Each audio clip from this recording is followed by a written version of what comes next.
Welcome to Natural Recovery from Suffering. This is Scott Killaby.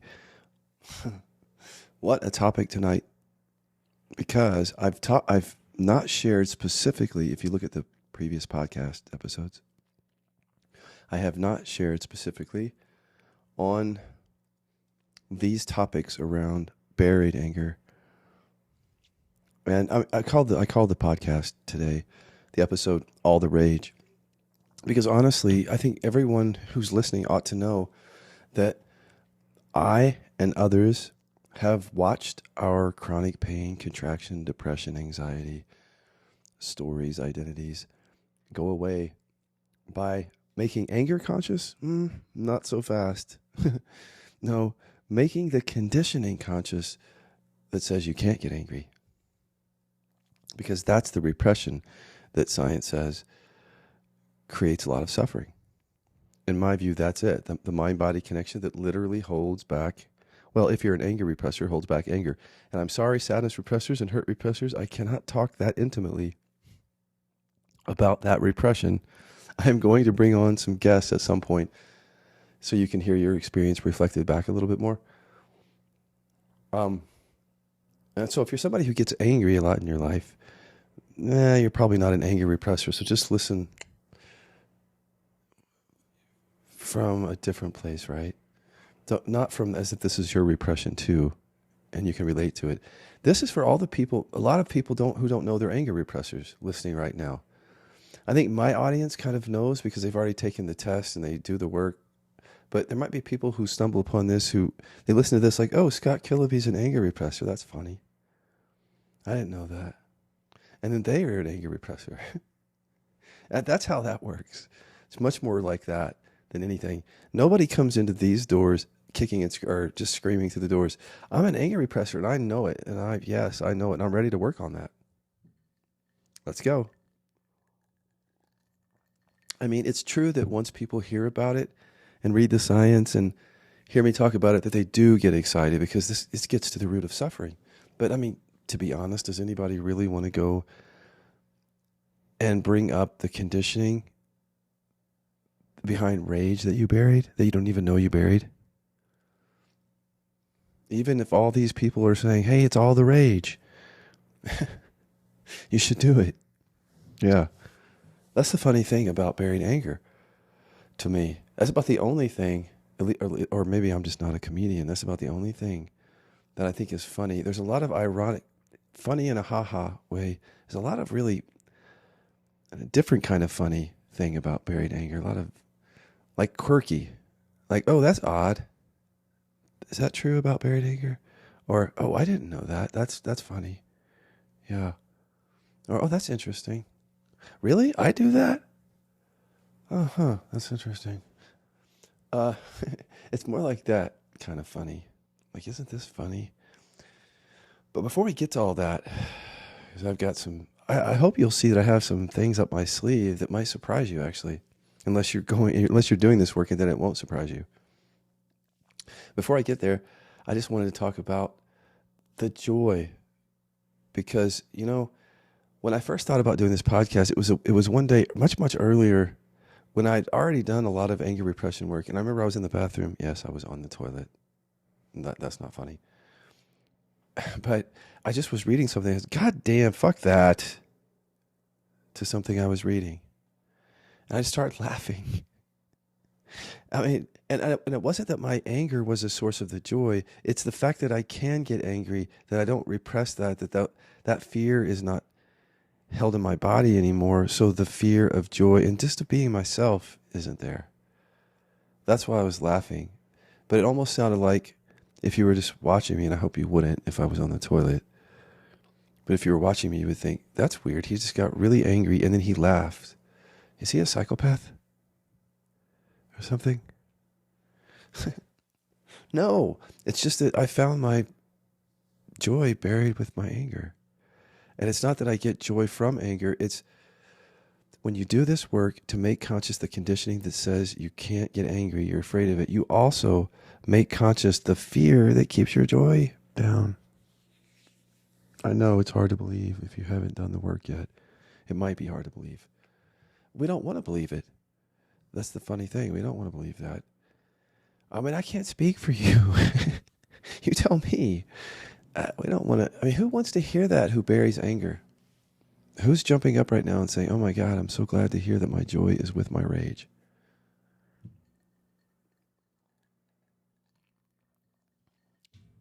Isn't this a funny thing that I do now as a so-called non-dual teacher that basically is just saying, go feel what you didn't want to feel and you'll have the non-dual realization embodied, because the whole path is about trying to get away from what you buried.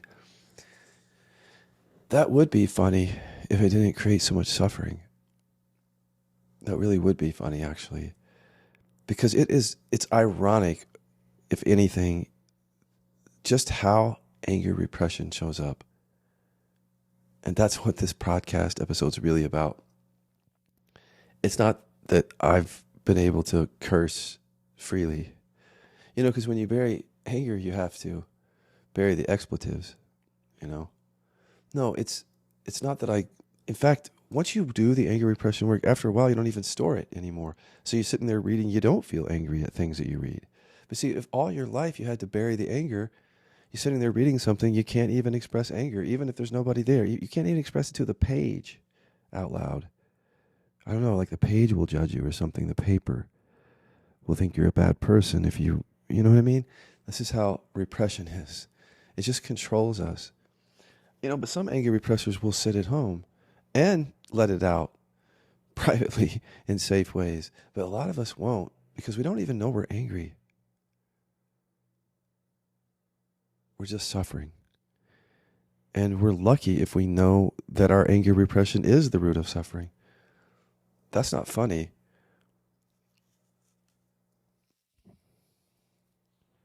But if aliens were watching it and they saw us, they would probably laugh, if they could laugh, I would think.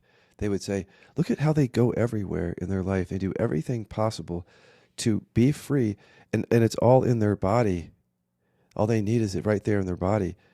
That's driving all of what they're doing, and their freedom is they go in there and feel the stuff they don't want to feel, but they won't do it, and so they do all these crazy things, which I'm going to talk about in this podcast tonight. That to me would be... That is a context in which buried anger could be funny. If it wasn't us, talking about it. I just had a slight accident, but I'm okay. My mic stand just kind of tipped over a little bit. I don't know. Maybe if you can sit back as if you're, I love to talk about ETs.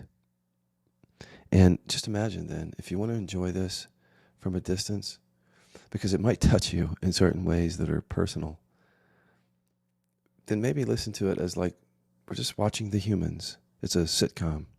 I'm going to tell you about the humans who bury anger and the stuff that I've seen. And it's not always going to be funny. It'll be a drama at times. And poignant, hopefully.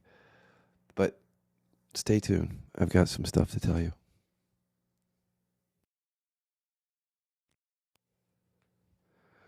Well, there isn't anything funny really about anger, or certainly buried anger. Through the years, to me, this is my experience. You may have a different one, especially if you don't bury anger in the way that I did. But to me, there was just nothing good about anger. Nothing. I heard a teacher recently say, which I disagree with now, say there's never a reason to bring anger in or to feel or express anger in a relationship or trying to resolve a dispute. And that's exactly how I used to think. It's like there's nothing good about that.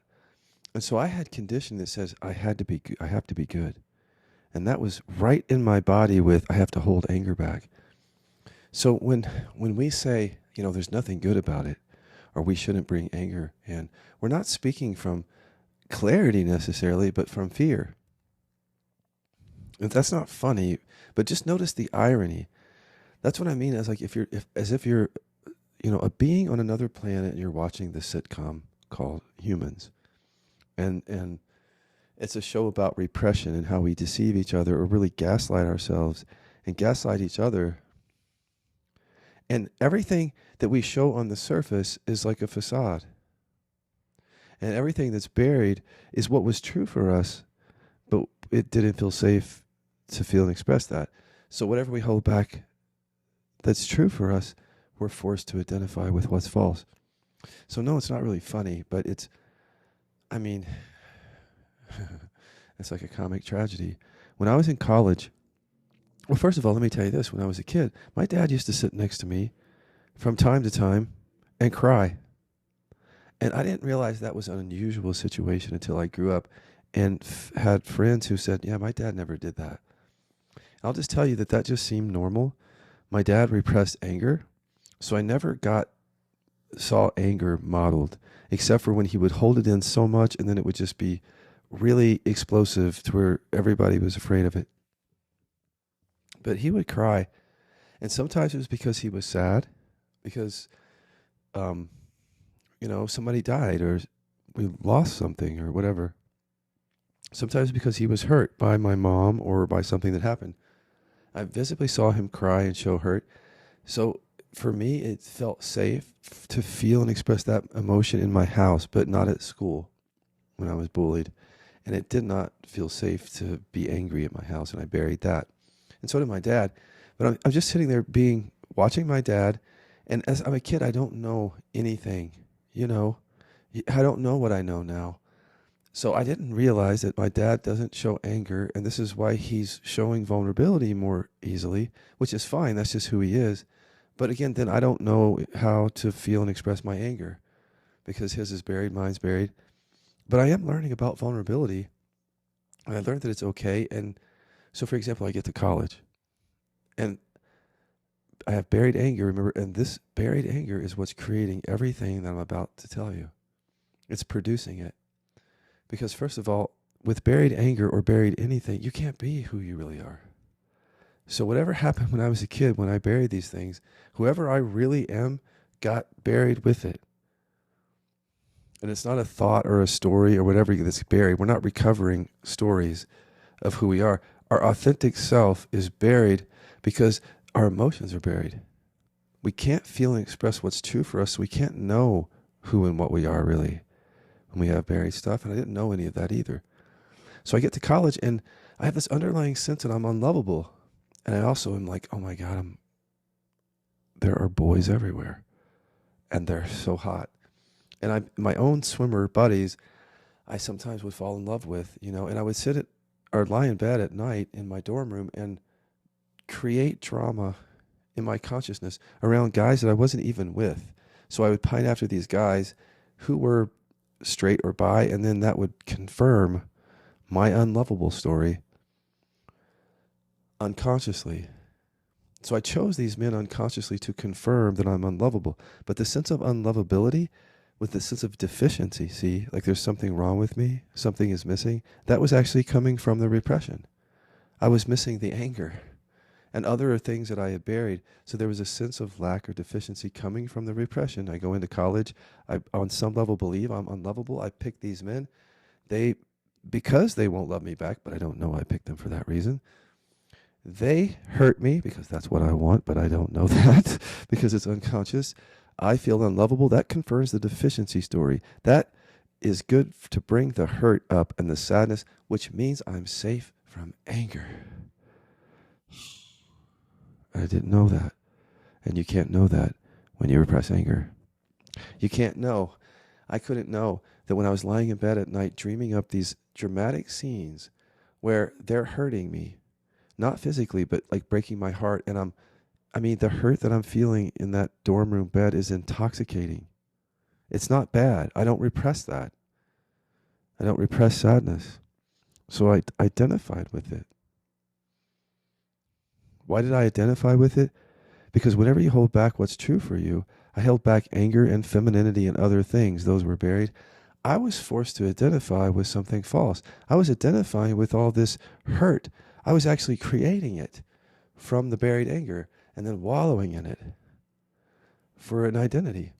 And then looking around other people so that they would confirm it. And they did, because I unconsciously chose them to do that.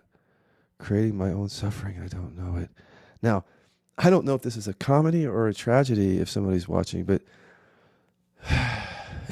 Now, see, now it brings me joy to tell this story, because to share this most innermost, these aspects of myself that have been uncovered is part of being my authentic self. To share it is great joy with you. So that's ironic and funny. It's a source of joy.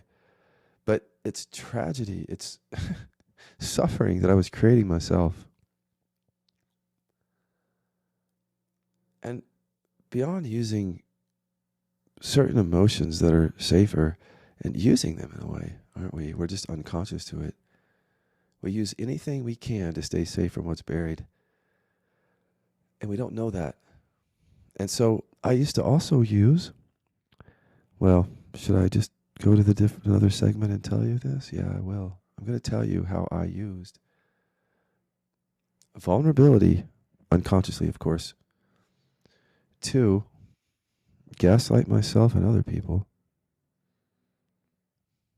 And so I used vulnerability as both a weapon and a shield. Stay tuned.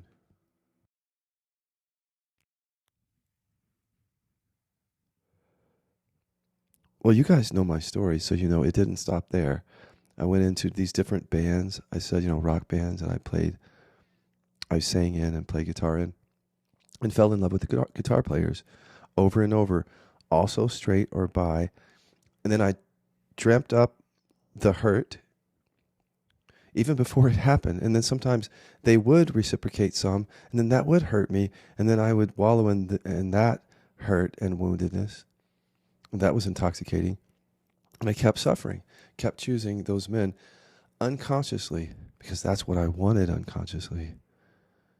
To stay safe and get love. Stay safe from the buried anger and my fear of that, and fear, therefore, of being myself, my authentic self. Didn't know any of that. Was creating my own suffering. Not very funny, right? Shouldn't have started out the podcast that way. But it is. It brings me joy, because now this work has shown me all of that I was creating all my suffering in college and in all those bands because I had to. And you have to also, if you're suffering. Because that's how repression is.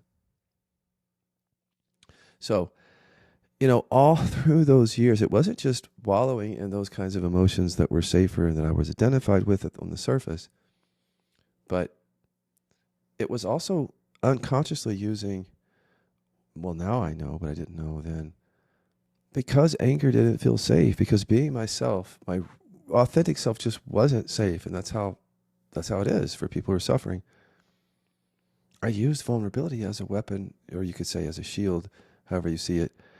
But so many scenarios where somebody would be coming at me, I would always surround myself with people who were not angry, though. So when people would get upset with me, men who I was dating or whatever, they would be upset but not angry, right? But the way that I would deflect, because they were often anger repressors, like my dad, I was chasing my dad like so many of us do, I would deflect by being vulnerable if I upset them, and that would deflect their upset. And then I would even, by focusing on how I'm hurt, I could get them to, if they were angry, to get their anger to come down or to change how they're talking to me. And basically, I was gaslighting myself in that I had buried anger, and my triggers were activated by buried anger, but I didn't know it. And so by not knowing it, I'm invalidating my experience each time that I'm using vulnerability to manipulate people. But I don't know this. But that's how gaslighting is. It's often unconscious. And then I would gaslight other people to get them to respond to me differently, and not from their upset, by being vulnerable.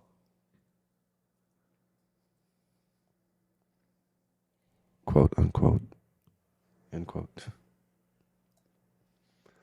Because is that really vulnerability if I'm using it that way? I just didn't know. And so I just want to talk about it, because that's suffering. All those relationships were suffering. Why not talk exactly about what it is, or, be very precise about what that is? Because other people are doing the work.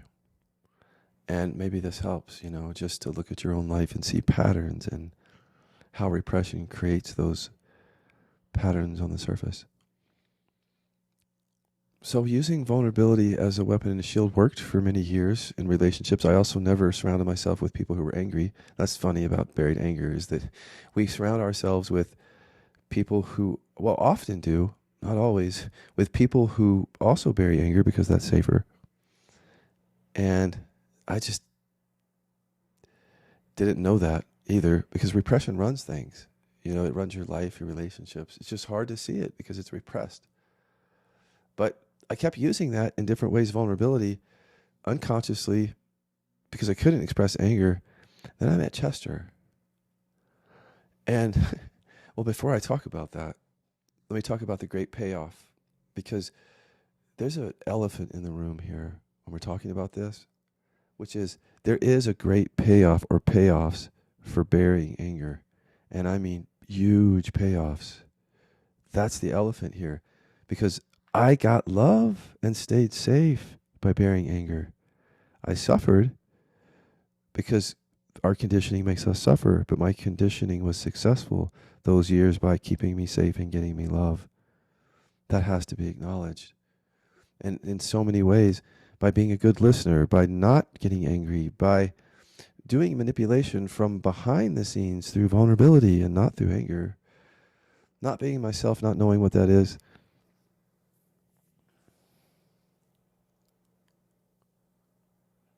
Blaming suffering on someone else often. You know,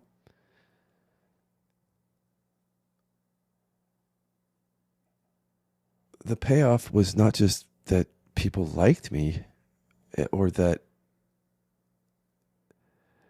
you can stay safe and get love. They're just moments, so many of them, that I remember, where by not saying something, it felt like I wouldn't lose the person.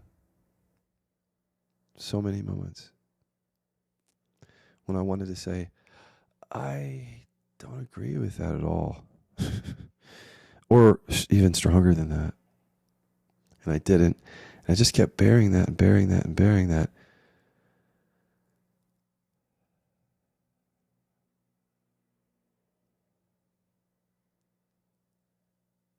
That's the payoff. Because you get love in every moment you do that. Or you think you do. Or you protect yourself. And then you suffer. We suffer. And I did. I just didn't know any of this. And so when I met Chester, the payoff stopped working. The payoff of meaning, if I could be vulnerable, I can get what I want. This is all still unconscious by the time I meet Chester. I didn't know I had anger repression when we first met. So he's the first person that I've been in a relationship with, as I've said, who could get angry overtly towards me. And then that's when I no longer could use vulnerability as a weapon or a shield. I needed someone to stand up to me. And, well, before I met Chester, I couldn't defend myself. So stay tuned. Got some more stories that will illuminate this.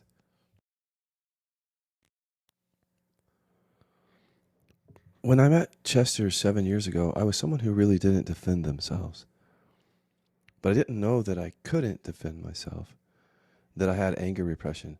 But I just knew that I didn't defend myself. And I had a whole lifetime.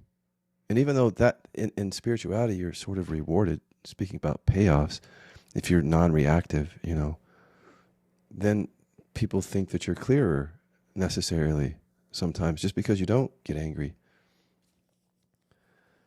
So with anger repression, I slid right into spirituality because my ego wasn't overt anger. It was inner anger repression, reject myself. It was all unconscious storing of anger, not outward.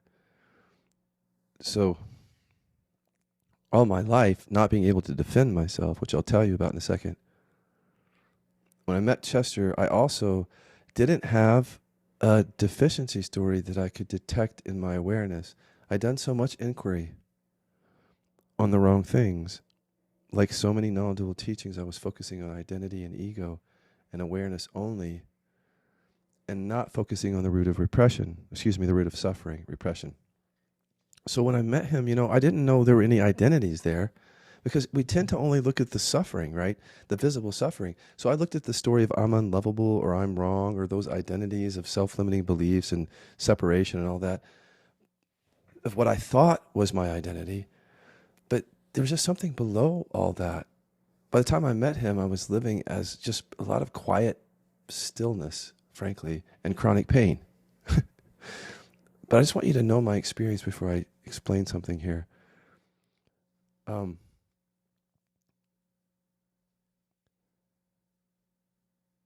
I had done so much work on the identity level that I was no longer in the pattern of choosing men who wouldn't love me back. Chester loved me back. The pattern of unlovability and what I was doing in college and with those bands ended through the awakening and inquiry process.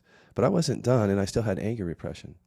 So I was just living in and as presence with this buried anger repression, and I didn't defend myself. And he was the first man that I was with who would, be overtly angry towards me. No, more than that. See, y'all don't know the things that people might say about me online, derogatory way. I live with somebody who says no to me all the time and whatever else he wants to say, frankly. And I love it because it's freed me completely to open myself up to someone I love. He's actually, I love him. He's just that way. And so this was a completely different relationship for me at a time when I was having chronic pain that was coming from buried anger. What I want to talk about here is how I didn't defend myself when I first met him and he would get angry. Now, let's go back. Remember I told you about my dad, who, of course, never modeled anger, and then we were both anger repressors, and I never learned to defend myself, and I was an anger repressor in my household. And when I was bullied for 3 years in grade school, at the end of that, my dad came up one day to me and said, "Son, if kids bother you or a kid hits you, you hit them back." It's one of those moments where I just froze. There was no thought. But the memory of the feeling was, or is, I can't. It's like he was trying to just tell me, it's like take your hand in your fist and just punch them. You don't understand. When you have anger and aggression and repression, you hold your life force back. It's how you present yourself in the world as someone who can't and will not. And I couldn't. So there was shame there in that moment too, which just added, because shame is very connected to rage, buried rage. And that's just those moments where you can't, you got anger repression, you don't know that, but you can't. And then there's shame, and the shame attaches to the anger repression. And we don't realize how shame is attached to our repression until we get here quite often to this work. It's there in moments that we may not even remember happening. And maybe you do remember them. Fast forward several decades, I'm playing in a band in Nashville. I'm a waiter, a head waiter. And so I know everybody, and everybody likes me, That's how I got to be the head waiter with a guy that I fell in love with, my guitar player. Here's another one. And he was rejecting me, and I was feeling unlovable. This was years ago. And I had a really good relationship with everybody in the restaurant. But we hired this new waiter, and after about a couple of weeks I got to know him. He said, "Can I borrow your car? I just want to go to the store, and I want to buy my wife a gift. I mean, I had a drug problem, and I just want to make it up to her." And, me as this peacemaker go along with everything. "Yeah, sure, take my car." 4 days later, he brings my car back to the restaurant, leaves it in the parking lot, and leaves. And so, yeah, I called the police and all that. But I'm the cook, the head cook, looks at me and said, "Well, I went out there and kicked his ass. Why didn't you go out there and kick his ass?" "I knew you were gay when you didn't go out there and kick his ass."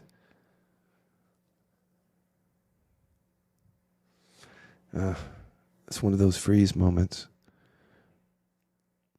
I can't. And you don't understand. And shame. And then that shame piles on in those moments in ways we don't even know. Because we're already afraid. I'm already afraid to stand up for myself or defend myself. And then someone notices. And that just buries it more. And so when I go to inquiry later, I meet these layers of shame. And because we're so unconscious, I think, well, what does that have to do with anger? That doesn't make any sense. And that's exactly how the repression wants it, because it's totally connected. As I went back to some of these moments and noticed that in fighting back, there's shame even in the fact that I can't or get angry. It's attached right to it. And I'm angry at Dad for even saying that and feeling shame at the same time in that memory. It's so attached.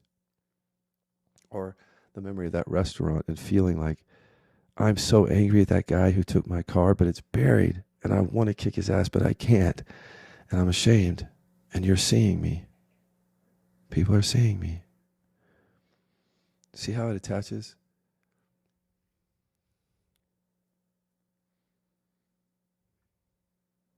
And also, by the time I meet Chester, not only do I not sense this, you need more negative ego identity. Negative. Because there's still this, I have to be good, I have to be peaceful, I have to be vulnerable, buried conditioning. And this is what I have to tell you all, because you may not know. Being vulnerable, being good, and being peaceful can first be a trauma response if you have buried anger.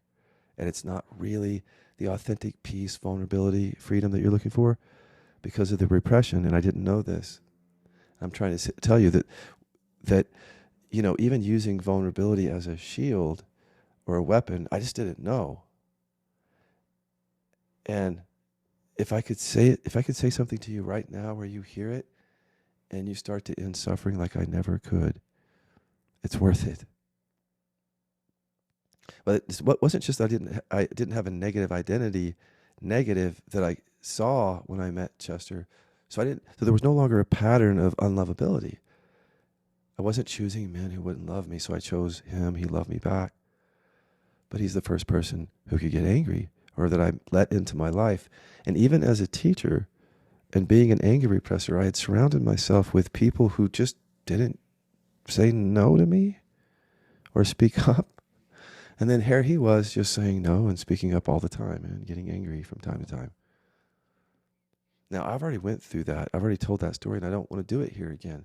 I just want to explain a part of this, which is, well, we're in the Jeep one day, and he's angry at me. But see, my normal, as I've said in these previous podcasts, as an anger repressor, my trauma responses were freeze or flee. It wasn't fight. Early in the relationship, I had done some anger repression work by this time, and I had some insight and some freedom, but when I was in the Jeep, I couldn't leave. I couldn't flee. And for some reason, the freeze response was not enough to keep me safe, I suppose. And what happened is that I expressed that I was hurt by something that he said. And for a moment, that felt really true. And then it didn't anymore for me. And then right when I noticed it didn't feel true, he turned towards me and pointed at me and he said, "You're being fake."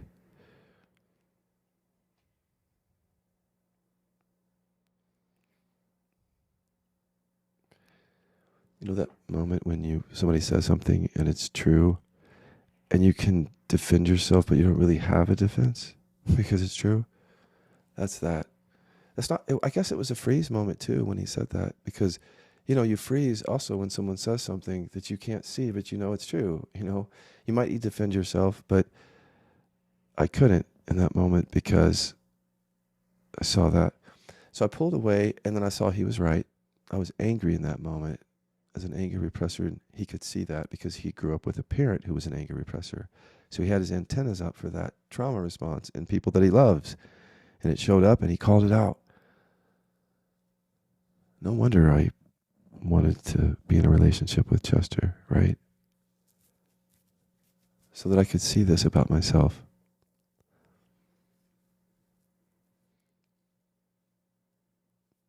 Well, needless to say then, well, I don't know if it's needless to say, but being able to defend myself, to protect myself, both verbally, emotionally, physically, is a necessary part of my freedom. my embodied freedom and my health, good health and authenticity. And yes, it's good in every way for me. It has been. It's been the source of my joy. I have joy now.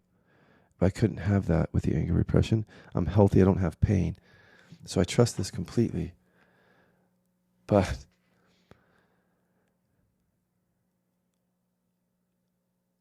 the whole defending yourself thing, that may be why I'm doing this episode, what I'm about to talk to you about, including what happens on this path. Because I've had to see so many things about that. And everything in my world has been turned upside down with regard to defending yourself. And what that has to do with freedom, too, and awakening and embodiment. That's the important thing here for many of you, right? Okay, stay tuned.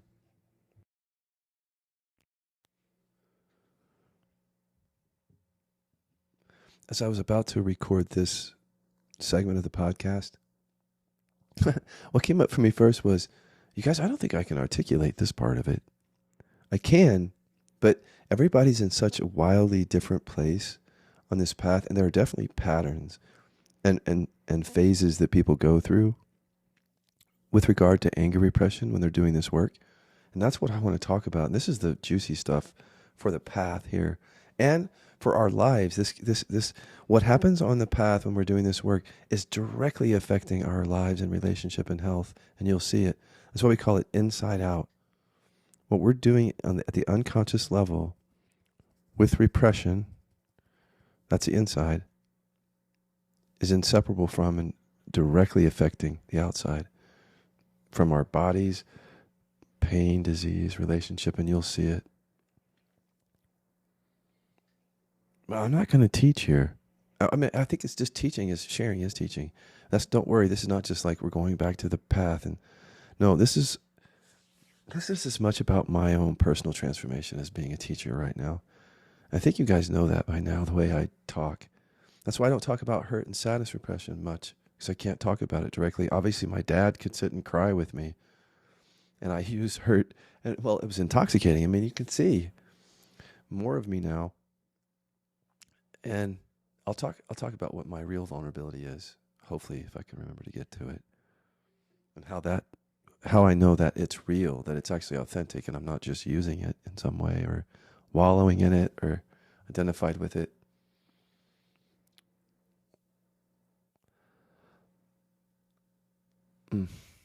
Gosh. But the words, as soon as I thought I was speechless and I couldn't do this segment, the words came up. Freedom doesn't happen in a straight line. And actually, the original line is a Casey Musgrave song, and it may be from somewhere else. Healing doesn't happen in a straight line. But here, I'm just going to use the word freedom, because healing has got some people have issues with that word. And it certainly doesn't. Freedom does not happen in a straight line. But there are certainly patterns that we should all be aware of when we get here and we keep doing the work. And here I just want to talk about what we go through in our personal lives, in our relationships. And real quick, because I leave out hurt and sadness repressors because it's not my repression, let me say this real quick. Your journey here is unique. Each of you have your own journey. You're not even lumped together. But those who have hurt or sadness repression, I've watched you come in here angry, many of you. Angry at the world, angry at your parents, angry at me eventually.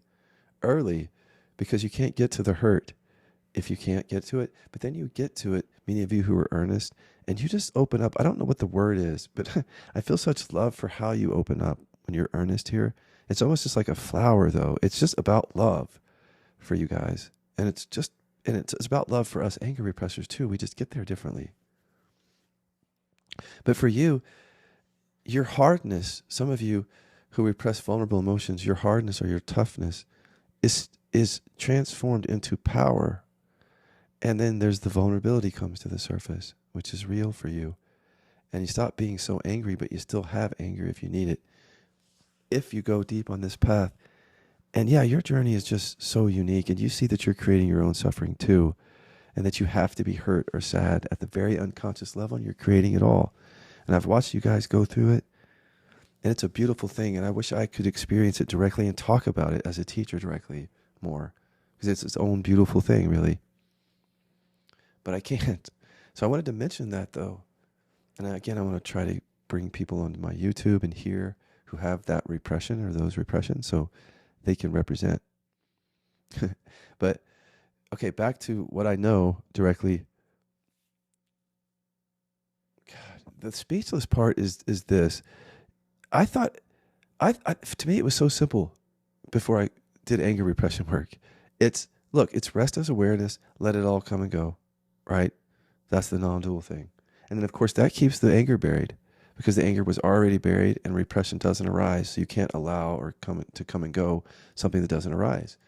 So the repression stays with us and continues to create suffering, perhaps in different ways. And what I didn't understand is in just resting as awareness and allowing everything to come and go, you don't get to the repression. So you don't get to often the conditioning that says, I have to be good. I have to be peaceful. I have to be vulnerable. Like there's a command in our bodies to show hurt, some of us, to stay safe from anger. That's what we're finding. So when I say that I was using vulnerability as a weapon or shield, I'm not kidding. I'm not joking. I'm telling you, it's discoverable in your body if you have that. So we got to get real. Anger repressors, just like all of us, though, but I'm talking about us right now. We have got to get real to heal or to be free. And I think that a lot of us are like me is when you get here, just the resting as awareness or just meditation or just mindfulness or just things that don't get to repression, you miss this programming of I have to be good, I have to be peaceful, that sadness is safer, perhaps, or whatever it is. And so when you start this work, a lot of you, like me, you have these assumptions about freedom. For example, you might look at people who are reactive and you might have shadows around them, or those might be shadows for you. Like I've watched people come in here as anger repressors and they look at people who've been in the work for a while, and the people who've been in the work as anger repressors for a while, they can speak up, they can speak their mind more. And so therefore they also might from time to time express anger. But when somebody who starts the path looks at that, they'll often go, yeah, she's just triggered.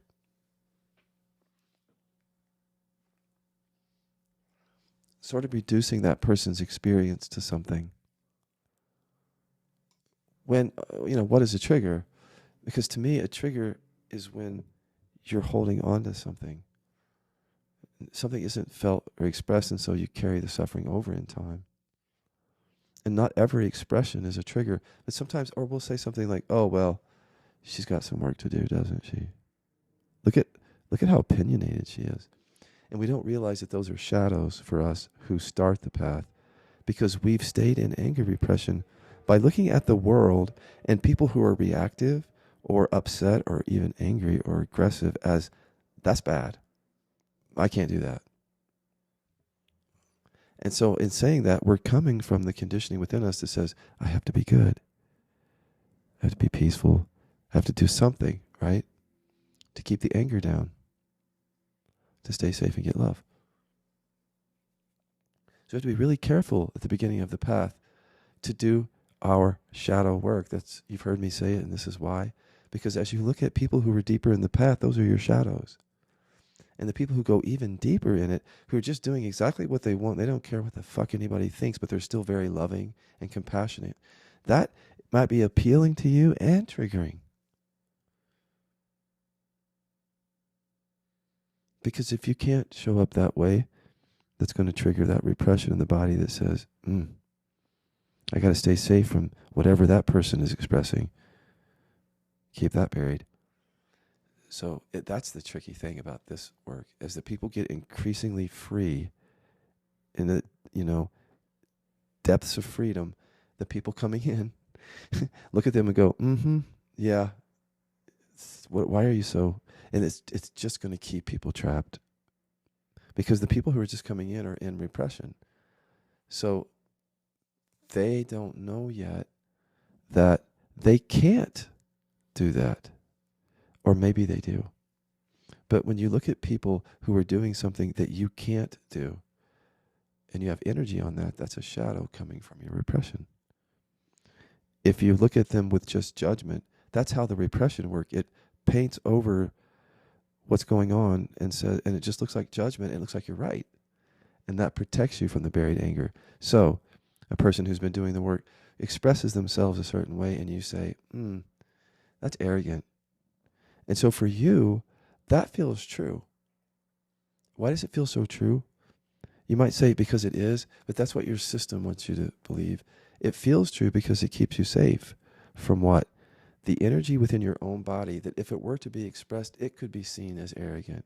And that's often anger, power, the things that the people repress when they come here who shadow that out. See? I was an anger repressor. That's my repression, so I know this well. So how I stayed in repression is by looking at people in the world, including in spirituality, who were reactive and like, I don't want that. Because I didn't understand that my ego was like inverted. I don't know how to say it, but it was covert. So my whole way of presenting in the world was to make sure that you didn't see my anger or upset, because I wanted to get your love and approval and stay safe from that buried stuff. So I was conditioned to show up in a certain way and then still suffer.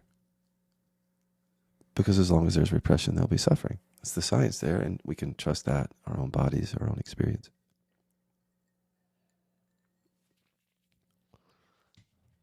And so I just watch people go through the work, and it's just no words for what's happening here. It's unbelievable to be one of the co-developers and to see this whole thing, and Dan knows it too, and sees it also, and so do Toshi and others.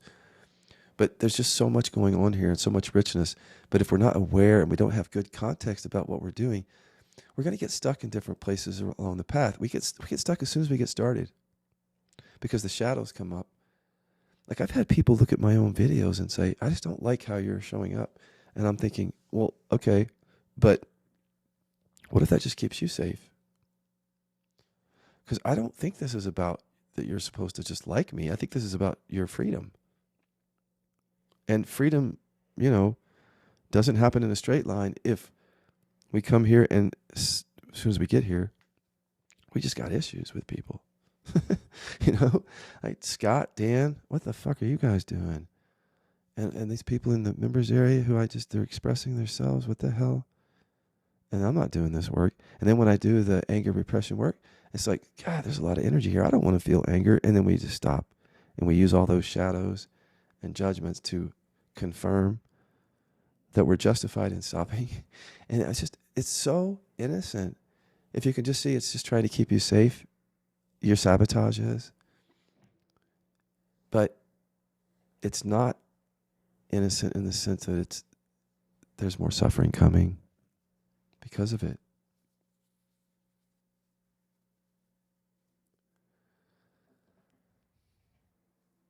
So we progress down the path, we anger repressors, and we get over that first part where we think that spirituality is still about being kind only, or being nice, or being quiet, and being awake, because we'll see we fixated there, many of us, in different ways to stay safe. And that's all going to go to be authentic and really free, like the really real freedom where suffering goes away, not where we just show up in a nice way, a good way, or in a peaceful way, or have a peaceful experience, which isn't sustainable if you have anger repression.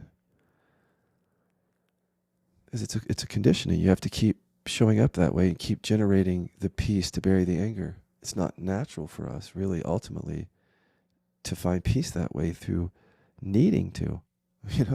So many of us are here to find peace because we have a compulsion to find it, because we're anger repressors. We haven't realized that. These are all the things at the beginning of the path that will just, will show you that freedom doesn't happen in a straight line. We're our own worst enemy. We're doing it to ourselves. We don't know it. And we only learn that later in the path when we see, oh, I'm creating my own suffering. I mean, we really see it and make that conditioning conscious. But in the beginning, we're still so innocently in a place, many of us, not all of us, you can't generalize about people, but if you just worry about pissing people off all the time, you can't ever talk about anything. So we have to do our best with language to point out patterns, so that we can help each other. And this is all about freedom, guys. Let's be real here. And so many other great things. Yeah, it's beautiful, but if we can get past that first part, there's other traps. And the other trap, or another one, is for anger repressors. It's like the middle of the path, and we haven't yet seen that we're creating our own suffering. So we get stuck right before seeing that, because that would be the end of the suffering, right? To see that. And so the system goes, nope. And then a number of things happen for anger repressors at this middle stage of the work, where they've got a lot of freedom. They're the people who are commenting and being themselves and then triggering people who can't, right? Who are coming in. And they're not being mean at all. I don't see that. I think people are expressing themselves, and sometimes it's being really vulnerable, or talking about shame, or just saying, I hate my boss, or I fucking hate spirituality, or I hate this stuff, or it's just being real is what it is. And that's that stage of the path where it's like you're getting that real taste of freedom. And I did too. I mean, I have stories to tell you about that part of it.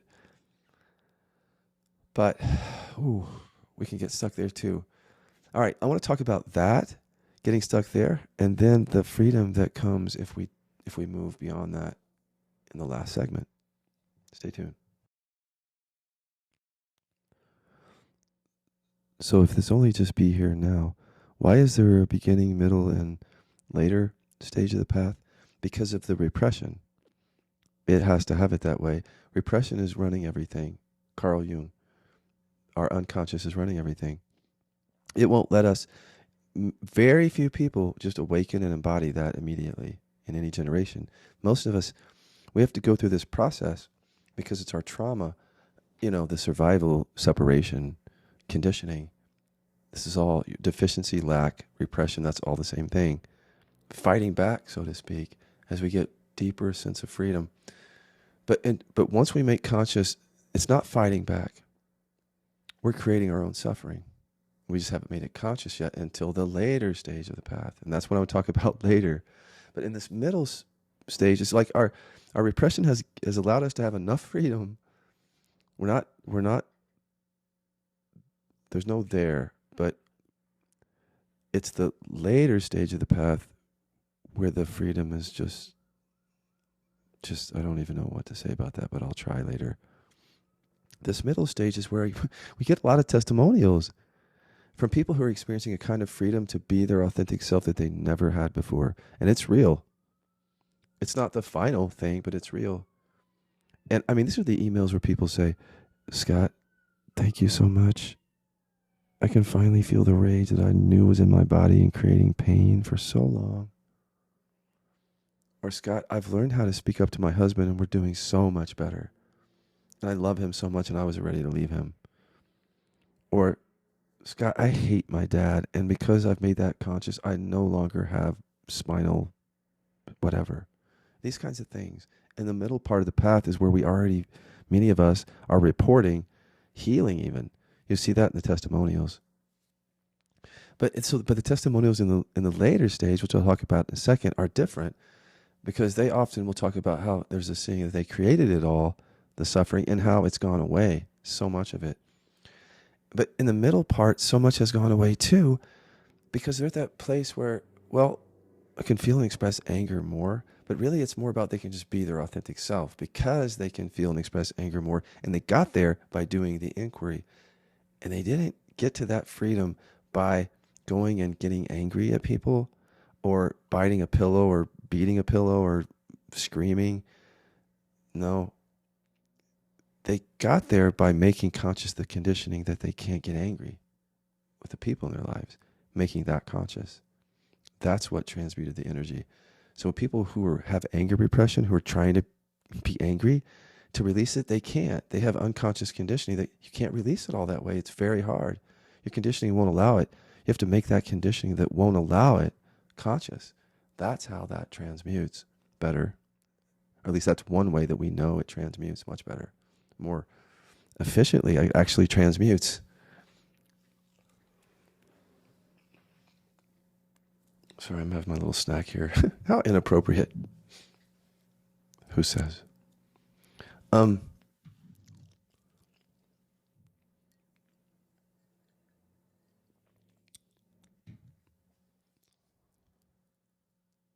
the middle stage, so to speak, is a lot of freedom there and still fear of feeling and expressing, especially anger to the people closest to you. And this is where people can get stuck. As they dance around their primary and inquiry practice, meaning they sort of still resist that conditioning that says, I can't express it I can't express it, I can't. That conditioning that's so scary to them, they think, their system says, that they will avoid it in practice still in the middle of the path. And they can't get to that seeing where, oh, I'm creating all this. That's the next part of it. So when they get sort of stuck there, we all do a little bit. There's a lot of things that go on there. And one thing is those in the middle of the path will start having shadows towards those who are beginning the path as anger repressors. And it's a different kind of shadow. And it's like this. They'll look at them.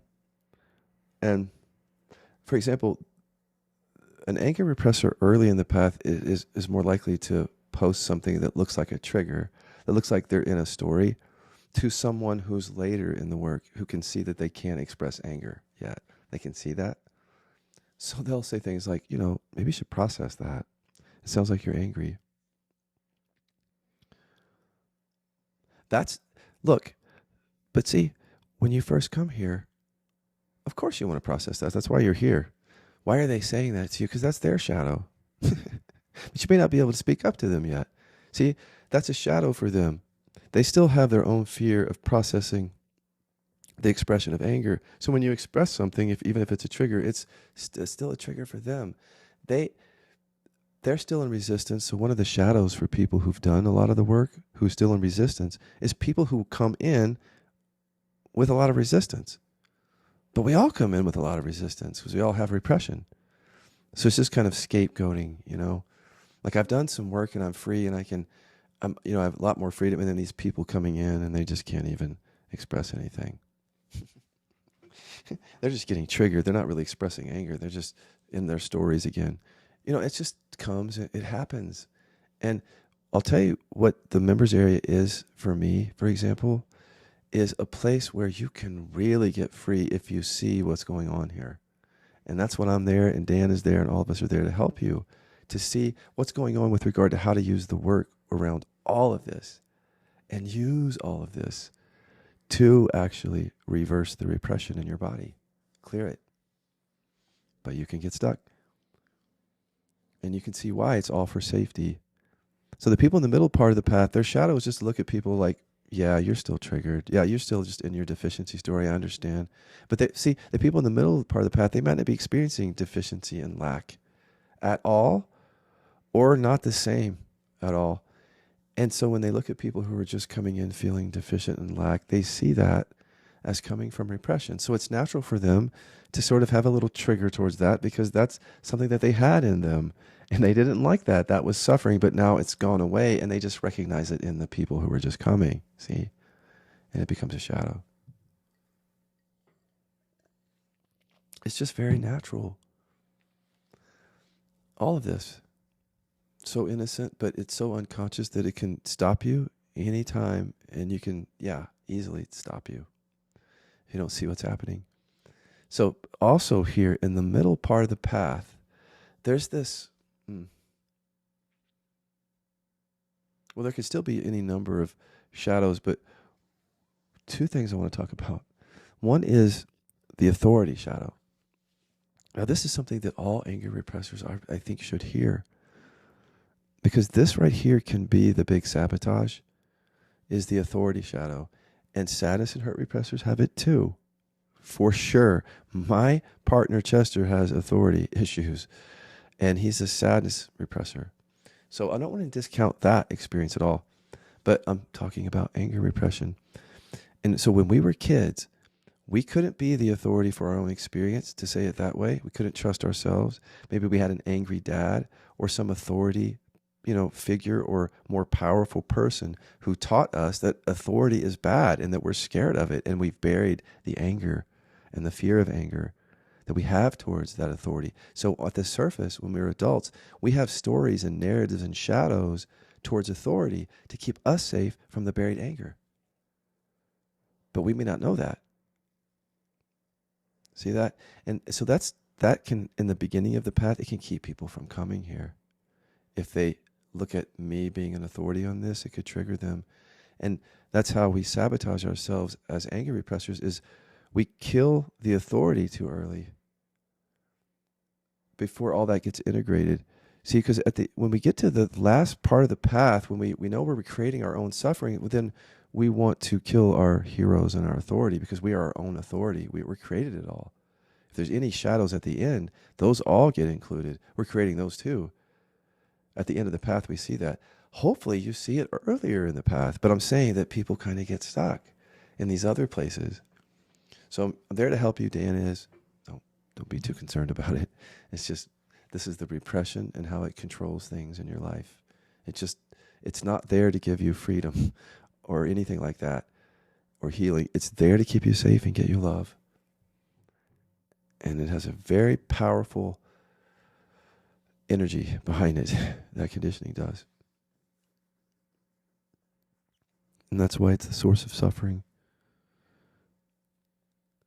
Okay, so this middle part of the path, the authority thing, it can happen at the beginning too, as I said, for sure.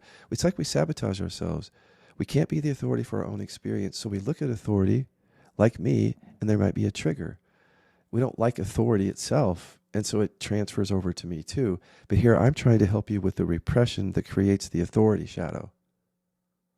So I'm the authority that could help you with the anger repression that creates the authority shadow. And so if the shadow gets thrown up on me, or anyone here who you see as an authority, anyone, then you can imagine how you may not get the benefit of these tools, which is what your nervous system wants. It wants you to stay safe and get love. And then you won't pick up the tools and clear the repression. And that's what sabotage is, because you came here to clear the repression.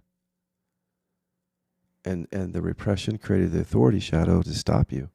And it often happens in the middle part of the path, where people still haven't dealt fully with the fact that they can't express anger to mom or dad or partner. And so they have this also unexpressed, unfelt anger, unexpressed towards authority, like mom and dad, transferred over to me. And so they stop listening to me sometimes in the middle part of the path to stay safe. Let's stop listening to Dan or somebody, and they don't know why.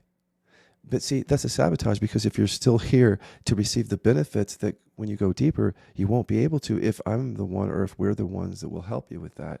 If your anger gets turned towards us and projected outward, it's great that you can express anger at this middle part of the path. If you don't see that still coming from, you're still afraid to feel and express it to your family. And that's natural. So, people here get scapegoated. It's like a displacement. And that's safer. It's safer to throw mud at me, even, than it is to feel and express anger towards somebody at home. I don't mind. I can set boundaries or say whatever I want with that. But I wonder if you mind, though, if you see what happens, because you can get stuck there. The authority shadow alone can stop people from the really deeper freedom from seeing. You're even creating that. You created the authority shadow, of course, to stay safe from your buried anger, right? You see it? If you don't, inquiry will show it to you. And if you're triggered by me suggesting it, that's the authority shadow trying to keep you safe. Because you need to kill me at the end, not in the middle or the beginning. And kill me is not literal. Don't come. I've had my life threatened. I have, as a teacher, like more than once. I was put on a hit list, but that was about being an attorney. So I know all that, and that's not what I'm talking about. I'm saying that you have to, the authority, you're the authority for your own experience. You're the awakeness already. If you allow it all, including what you've buried, you don't need an authority in your life. You would only need it If you can't feel and allow it all and you don't have the tools or the context to get to that, that's why you're here. And so you don't want to kill that authority before you get what you came for, because that's you sabotaging yourself, see? And I know it's easier at some stage in the path to just be angry at me or any authority anywhere. I'd still want the freedom, but that's what makes it not happen in a straight line. We do it to ourselves quite often. And I'm not a perfect human being, so I'm sure I'm pissing people off, and I know I have accountability at times, of course, but that's my processing to do. So if you make that into your issue, right? It's another distraction. Distractions are okay, right? Because they're keeping us safe, but if we don't point them out. Okay, so there's one in the middle part of the path, or anywhere or anytime you have to be careful with because of the sabotage. Here's another thing, that the people in the middle part of the path, and also earlier than that, because these are patterns with anger repression, is, well, let me say this first. To even get to the middle part of the path, you have to be able to defend yourself. You have to go to that conditioning. We don't have to be able to, but you have to do inquiry on, I can't speak up. I can't say this. I can't set a boundary. I can't get angry. I can't hit the bully. I can't. See, that has to be made conscious so that it's not that you go around defending yourself all the time. It's that you can. That you no longer have that conditioning, I should say, that says you can't. You no longer have that energy in the body, that repression there. Or, you're working with it, right? So that's how you sort of get to the middle part of the path, is to be able to feel and express anger more, defend yourself, set boundaries, say no, be your own authentic self instead of living for others and going along with and whatever that is for you.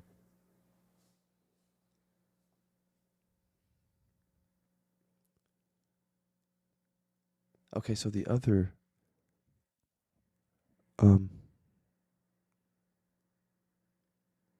one of the other issues, once you can defend yourself, you're in this part where it's like you don't, okay, let me say this first. You don't see triggers the same way in this middle part of the path.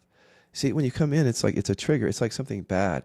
And a lot of us in spirituality, we use inquiry to, as I've said before, to process the effects of the repression, the identities, the stories that come up in the trigger, which just makes us feel better and more at peace. But this is the inquiry here that we do on the repression itself, the repression that creates those triggers. So when you go to the repression that creates the triggers, now you're making conscious emotions that were previously buried. And so the triggers go away. And so you stop experiencing triggers, or they're much less, by kind of the middle part of the path, or they're much less. Why? Because you're feeling and expressing what's authentic. So you don't have to carry over anger in time. That's the trigger to endure, to suffer, to carry over. So you're just feeling and expressing more of what's true for you. There's more presence because you don't have to hold on to that and defend yourself as much. Or if you defend yourself, you do it freely from anger or from really clearer communication, right? Or you process it if you can't. Your body feels different. Things have changed by that point. So I want to acknowledge, that that's some deep work to even get to the part where you have a lot of freedom, but you're still trying to kill the authority that's, or this other thing, which is takedown energy, which is related to the authority thing. Okay, I've talked about this before, and I think I did it in a podcast recently, but it's worth talking about because this is such an unconscious movement in our consciousness, you could say, that if you don't talk about it, people can get stuck in it. It's a safety. It's a mechanism of managing safety, actually, from anger repression is what I see. Like all mechanisms, or like all, effects of repression. And takedown energy is, let me give you an example.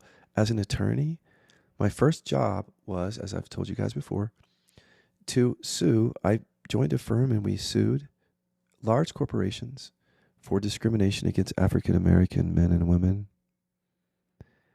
And I was fighting the good fight. See? So I was trying to take down those corporations and take down the discriminators from that anger repression, from that rage within me that I couldn't acknowledge. So on the surface, I have to be good. I have to fight the good fight, right? I have to take them down. And, as an attorney, you think you take them down directly, but you really don't. It's a lot of paper. It's pretty safe. You write briefs and say a bunch of things, but you don't ever really look face to face and argue. Even when you argue to the judge, It's not a war or anything.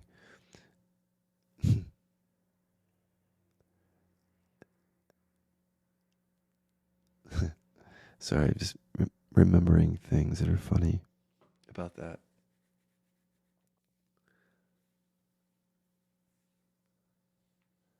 Well, takedown energy it's like, that's just it. It's when you can't hear that. You can't express your anger to someone. Or you feel like you can't, I should say. Because you don't have to express your anger towards someone to be free of anger repression. You can process it and make conscious the conditioning that says you can't express it. That's the whole point of this work.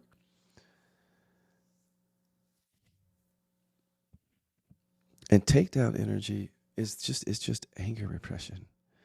And if you can't express it to someone, then you might go to someone else and then sort of try to take that person down by safety in numbers, right? You go to people and say, "Can you believe that such and such is doing this?" And then they say, "Oh," because they're an anger repressor too. They say, "Oh, yeah, I know. Isn't that awful?" And then you get more and more people involved, for example, and you're going to take that person down. So, for example, I want to give real examples. Last year, at the end of the year, a lot of people had done anger repression work and were in that middle part of the path, and some in the beginning, actually. And, it's like every other day I got an email or a message trying to take Dan McClintock down, my co-developer, or Toshi, or Alina, or Serena, or Ina. These are all people that are trainers, mentors, co-developer. And, of course, people trying to take me down to them. And the pattern there was these were a lot of them, most of them, were anger repressors who felt that they couldn't feel and express. Really, it wasn't just to those people directly. Yes, they felt that they couldn't, even though we have a members area where they can post anything they want. And Dan would read it, for example, but they won't. They wouldn't. And so they would come to me and say things to me about Dan, trying to take them down and all that, just like they would do about me to Dan and them, right? Because it's the pattern is what I'm talking about. And it's still suffering, even though one feels very righteous, Sometimes you have to take authority down. You have to take someone down. But the best way to do it, of course, is directly if you can. To feel and express your true and authentic feelings, if there's a way to do it. If there's not, I would say process, really make conscious the fact that it feels like you can't. And that gives you freedom. And that's what's most important with this work, is that you get your freedom, right? Because to the extent you really can express to people, you just won't suffer as much. And this takedown energy, it destroys relationships. And it's not even about authority. It's like if you have a group of friends and you don't like what one of them is doing, or you're triggered, but you can't say it to them. And then you go to another one or two of your friends and you start talking about that friend. And it's kind of a takedown. And then within 3 months, that friend is out of the group. And it had more to do with repression than anything that friend did, because you could have talked it out if people could have been real, but, couldn't. It's not just about, I see it happening in the members area, not just towards leadership, this takedown energy, but in circles, in little cliques of people where people are not expressing directly. But the real issue is none of that. It's none of it. Is that at home, they're still dancing around this inquiry about expressing some things to the people that I love. Expressing what's real for me to the people that I love, and that's the real source of suffering. Forget Dan McClintock and Scott Killaby. You don't even know us. But that's the real source. And when you really see the pattern, that no wonder we resist freedom or it's not a straight line. Because it can really feel like we can't get angry at mom and dad. You know? It just isn't safe. We have to manage that anger. Stay safe. Or it doesn't feel like we can get angry at our spouse or something. And you know what that is? Repression. It's repression. That's what it is. Because the universe does not think that. Presence doesn't think that. What you really are doesn't think that. Your conditioning thinks that. That's how you're staying safe. Because really, anger repression work isn't about getting angry at people. Yes, that will happen from time to time. It's about being yourself. And really, the changes that happen first are things like just spontaneously speaking up around something. It might be very light. Like saying, you know what? I think I want to go here instead of there. And you maybe have never been able to say that before. You always let somebody else decide what you were doing. Or you just say, you know what? I don't think I want to do that today. Or this is how I feel about that. I wanted to tell you. It has nothing to do with anger. It has to do with you feeling freer to be yourself and even finding some joy, finally. But if you sit and you allow the thoughts that say, well, I can't ever express what's true for me to the ones I love, then there's the sabotage again. Because you actually can. Who you are can. But your conditioning can't. Still, even when you're in the middle of the path there. And so you can see how your conditioning would look towards authority. And just make that into the issue so you don't have to deal with the conditioning that says, I can't speak to my loved ones, tell them whatever I want to say. It's just safer. Or maybe it's just safer to take your friend down in your group behind their backs. You know, just channeling your anger that way.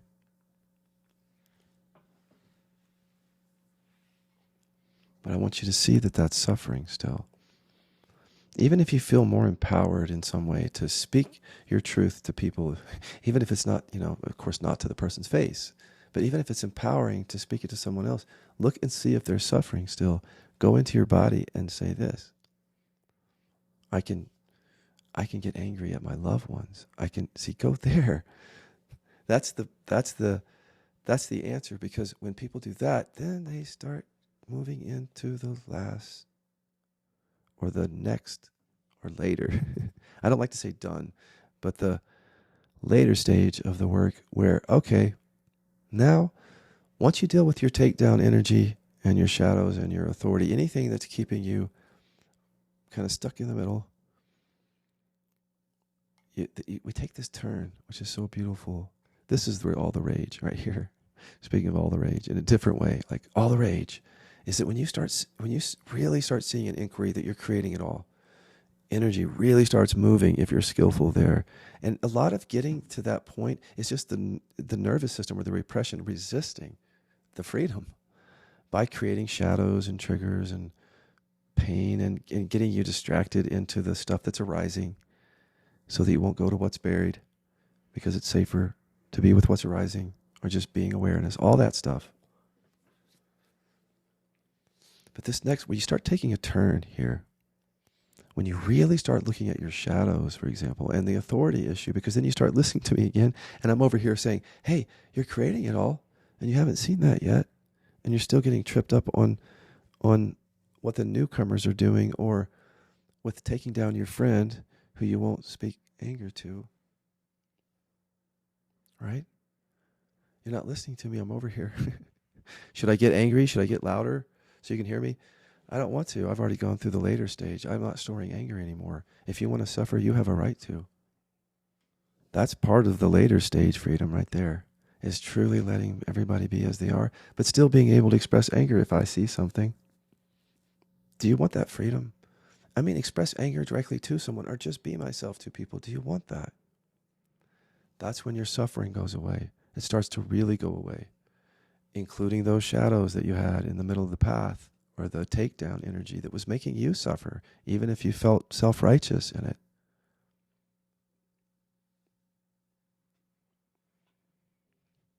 And by the way, some anger repressors are going to have to reconcile their past by there's some people who have done them wrong.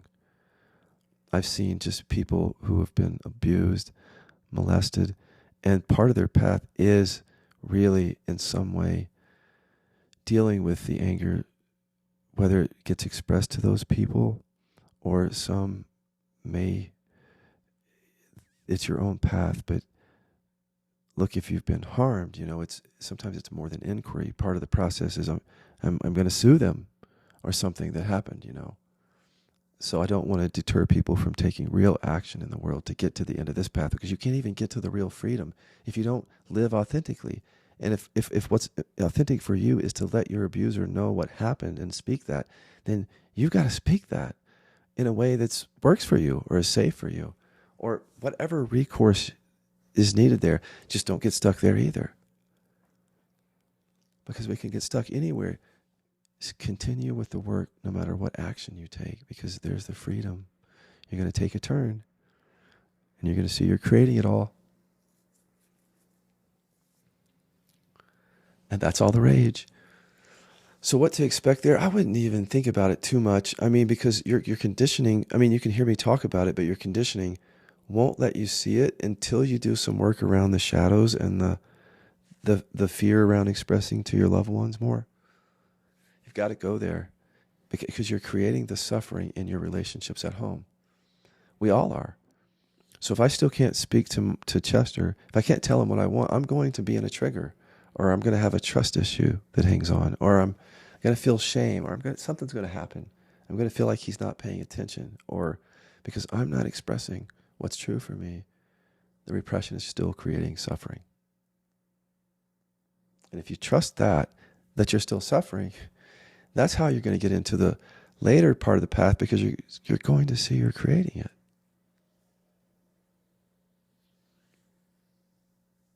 You have to do repression work first, including on expressing to people that you love. But what you can expect is it's empowering, because at the later stage you start capitalizing on any remaining suffering. It's almost like you become like open to it. Like, is there anything else here that I just missed? Because I've gotten so much freedom. Why would I want to suffer when I'm creating it? And this is where you start to see, I don't know, this makes me laugh to say it this way, but if at this part you've seen at the unconscious level, you're creating the suffering, and then at the conscious level, we're allowing it. That's what we've been doing in some of these Eastern practices, like create it unconsciously, allow it consciously in awareness. Create it unconsciously, allow it. Create, allow, create, allow, create, allow, create, allow. And the most you can kind of get there is like a surface piece, because you don't get to the root that creates it. That's our work there, see. But here, this is different. This is go to see that you're creating it. Make conscious the conditioning that's creating it when the suffering, any remaining suffering, is still happening. That's what's so empowering. And then there's a lot to say about it. I mean, vulnerability is going to look different for everybody, because you've gone to repression.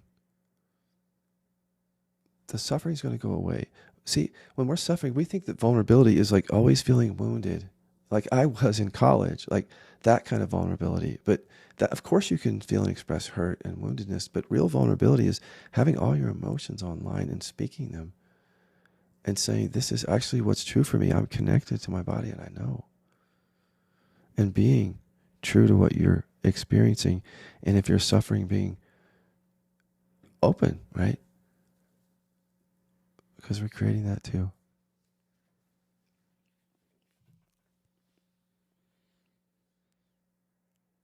If I could take how I feel and my experience and just give it to you for like 30 minutes and talk to you while you're experiencing it, I would say, I'm going to take you back to the suffering state after 30 minutes. You can't keep it. But I want to talk to you while you're in this state. I'm going to say, look, You can't have this. You can't. Not that you want what I have, but you came here for embodied freedom. I know that you did, even if it's not happening in a straight line. I know you came here for that. And if I could give it to you, I would. Not probably, because you have to have the insights yourself, right? You want to become an integrated human, whatever that means, right?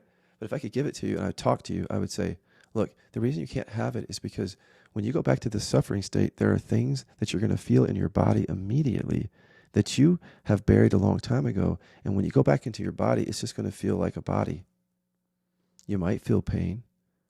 If the repression manifested to that level, you might feel whatever contraction, but it's actually the experience of separation itself. And you would know that because what I really learned is that separation is energetic. It's like physical. It feels physical. We feel physically separate, and then we feel deficient and lacking with that. And while you were experiencing the lack of that for 30 minutes or an hour, where your body just doesn't feel that separation at all, you don't feel it. You don't feel the deficiency. And so you don't have to sit there and just rest with it either. You won't have to do that. It won't be there.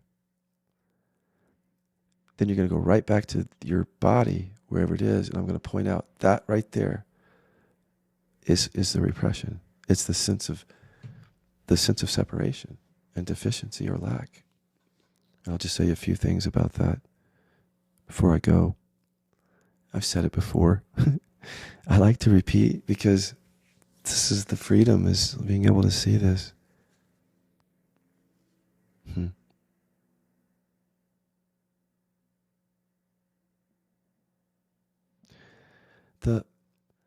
The thing that you can't see, I think many of us can't see when we start this work, is that it really is a self-realization path, as I said recently in a podcast.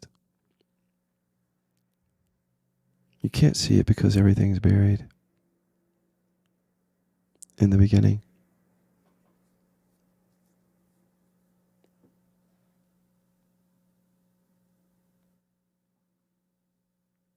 And you don't know it.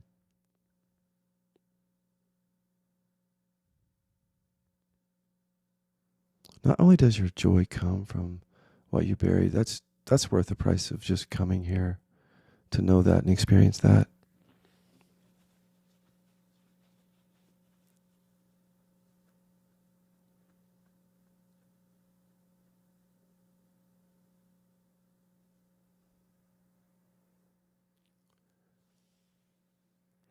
Sorry, I'm feeling such peace right now. Just sit with me for a moment. Such real peace.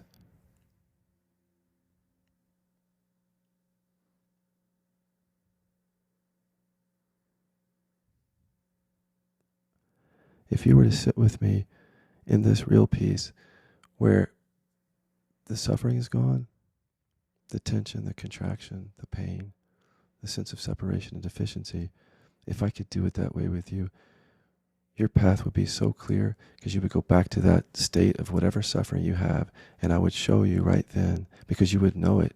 You would have experienced the absence of all that. I would show you how the sense of physical separation comes from the repression and how the deficiency does too. And a really easy way right now of understanding it, as I've said before in previous podcasts, is that the sense of deficiency comes from the emotional deficiency. We're actually deficient in the emotion that we buried here, anger. So that's our feeling of deficiency in the body. And then the mind bamboozles us into stories that distract us from the fact that the deficiency comes from emotional deficiency, repression. There's the sense of lack and deficiency, the sense of separation, as I think you would know in this scenario, comes because of your sense, your body, the contractions, and that you have spent your whole life, like me, afraid of feeling and expressing anger. And when you spend every moment of your life making sure that you show up a certain way, good, peaceful, or whatever, all that fear of anger and the anger itself, it just gets stored there. So much so, and then we're blinded to the fact that that's what has created it. And so we get here, we don't even know that the sense of separation and deficiency comes from repression. That's why it would be hard to show it to you in the beginning. I can only tell you about it. But if I could have you have the experience of no contraction, no sense of separation, or even no deficiency, you could feel it, you could experience it, you could know it's possible, and go back to your state, and then your work would be so clear for you, I think, because then you would get it in experience, and it would hurt. You would see the suffering in it more. But since you can't, I want you just to hear it, that the funny thing about buried anger is that it's the thing that's creating the separation and deficiency. Don't believe me, see for yourself. And it's the very last thing that we would ever go to. And yet many of us would love to put an end to separation and deficiency.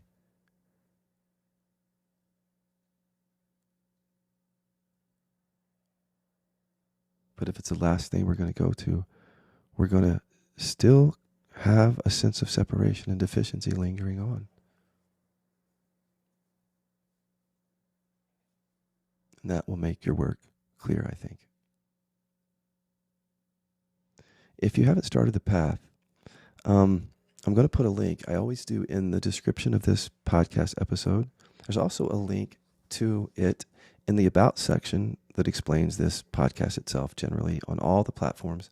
This link is to a free repression test that will show you what you bury and begin to show you how that produces suffering in your life.